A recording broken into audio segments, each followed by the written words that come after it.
আমাদের আজকের এখানে উপস্থিত হওয়ার কারণ আমরা দীর্ঘ 20 বছরের প্রচেষ্টায় একটা প্রতিষ্ঠান খাড়া করছি। আমি ব্যক্তিগতভাবে 20 বছর ছাপাখানায় চাকরি করছি এবং আমার এই বাইকনা কত বছর? আমি 12 বছর, মতান্তরে কোথাও কোথাও পাওয়া গেছে 14 বছর। আমি কম্পিউটারে নির্ভুলভাবে কাজ করিয়ে আসতে আছি, টাইপিং এর কাজ।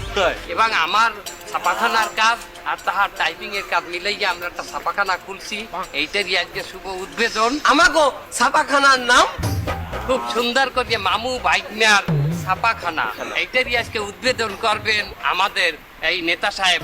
এই নেতা সাহেব কিন্তু সব জায়গায় যায় না, আমাদের এইটা উদ্বোধন করবেন, কারণ হে 1000 পোস্টার আমাকে যাইতে ফাও ছাপাই নেবে। তাই শালা ও কি বললো? মানু মাত্রই ভুল, আপনারা ভুল বুঝবেন না। মানুষ মাত্রই ভুল হতেই পারে। ঠিক আছে, যাই হোক, আমাদের আজকে এই প্রতিষ্ঠান মামু বাইকনার ছাপাখানার শুভ উদ্বোধন করবেন আমাদের পাশা সাহেব জনদরদি নেতা। এবং আমাদের এই পোস্টার, যেটা এখন দোকানের নাম, এই দোকান বললাম কেন না, প্রতিষ্ঠানের নাম, এই প্রতিষ্ঠানের নাম কিন্তু আমরা আমাদের ছাপাখানা দিয়েই ছাপাইছি নির্ভুল ভাবে। তালিয়া তালি উদ্বোধন হবে এখনই। আপনারা দেখেন, এখনই নেতা আমাদের এই লাল পর্দা সরাইয়া আমাদের দোকানের লোগো এবং নাম উন্মেষণ করবেন। হ্যাঁ, নেতা হাতে তালি সবাই।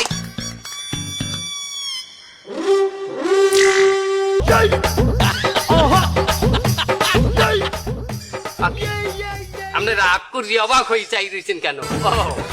আমাগো প্রতিষ্ঠানের পোস্টারের ডিজাইন এবং লেখা দেখা কত সুন্দর করে আমরা লেখছি মামু বাইকনার পাশা।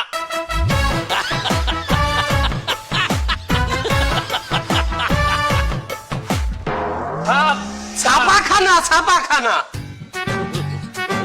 এই আমি পাশা, এত বড় একটা নেতা, আমি কি এইটা উদ্বোধন করার জন্য আইছি? এই পাশাখানা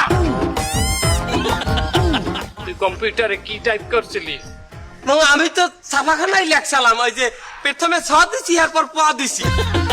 প্রথমে সদেলে ছাপাখানাই হইতে তুই দেছো প্রথমে পাশা। কি অর্থ তুই এটা?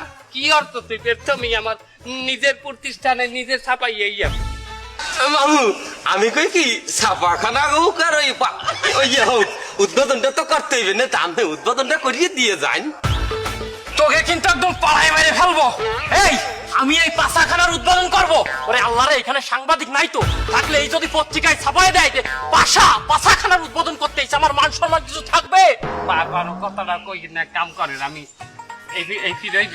মনে করেন এই উদ্বোধন করেন, খালি এই শাখানাটা করেন, শাখানা। তোরা এটা একটু শোয়ালে কিন্তু পাড়ায় মারবো। যা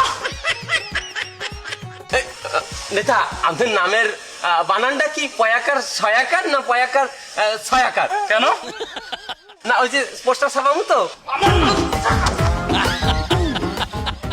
আর আপনারা এখন এই জায়গায় দাঁড়ায় আছেন কিসের জন্য?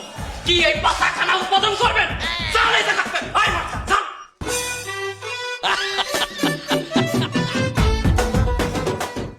ইমাম সাহেব, আপনি কিসের জন্য দাঁড়ায় আছেন? এটার উদ্বোধন করবেন? আমি একটা আপনার পরামর্শ চাই নেতাজি। বলেন, আমি কিন্তু আপনারে খুব পছন্দ করি। আমার এখানে আনছিলে ছাপাখানার জন্য দোয়া পড়াইতে। আমি তো একটা কনফিউশনের ভিতর পড়ে গেলাম, নাম তো চেঞ্জ হয়ে গেছে, আমি এখন কোন নামে দোয়া পড়াবো? আপনি কি পাগল হয়ে গেছেন? এই নামে দোয়া পড়ালি কখনো দোয়া কবুল হয়? আস্তাগফিরুল্লাহ, নাউজুবিল্লাহ, এই নামে তো দোয়াই হয় না। তাহলে দাঁড়ায় আছেন কিসের জন্য? আল্লাহর রাস্তায় এখান থেকে যান। আপনি তো মসজিদের সভাপতি, আপনার দ্বারা নাজি গাইতে আবার কোনো কাম করা যায় না। আপনার দ্বারা তো আবার আমাকেও দুই হাত পা বান্দা। আপনি কি যাবেন ইমাম সাহেব? আসসালামু আলাইকুম, ভালো থাকবেন। দেখলি ইমাম সাহেব ডিপ্লোমেটিক কায়দায় আমারে কি বাইটা দিয়ে গেল। নতুন ইমাম দেখ।